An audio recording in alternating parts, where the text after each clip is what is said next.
So, ladies and gentlemen, if I was going to show you how to graph y equals x minus 5 squared minus 3, you can see obviously that this equation is in vertex form. Y equals x minus h squared plus k. All right?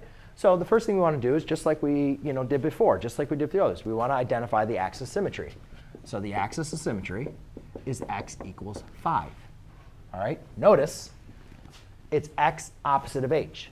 Axis symmetry is x equals h. So x opposite of h, x equals h. So notice this just saying x minus h. H is its own number.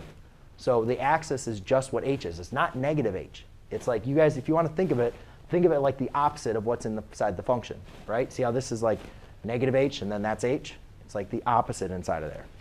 So the axis symmetry is x equals 5, not x equals negative 5.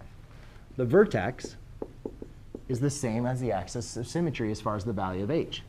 It's 5, negative 3. OK? So if k is positive, then you leave it positive. If it's k is negative, then you leave it negative. But h is always like the opposite in there. Does that kind of make sense? A little bit? Más o menos? So now we've identified the vertex. So again, looking back at my parent graph, noticing my A is still exactly the same, right? I still have a 1 as far as my A. So I am not compressing or compressing or stretching my graph at all. It's this exact same graph except with the new vertex, which is 5, negative 3. So all I'm going to do to graph this is I'm just going to find the new vertex. So I go over 1, 2, 3, 4, 5, 1, 2, 3. Over 5, down 3. That is now my new vertex. So essentially what I've done is I've taken this graph and shifted over 5 units and down 3 units. The shape of the graph has not changed. And that's very, very important.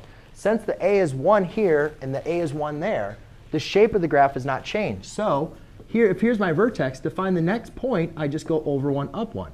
Over 1, up 1. So from here, I can just go over 1, up 1. Over 1, up 1.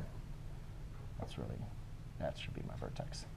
Then, to find the next point, I go over 2, up 4. Over 2, up 4.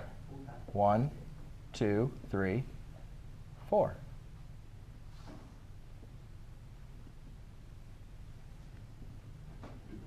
And there you go. That's it.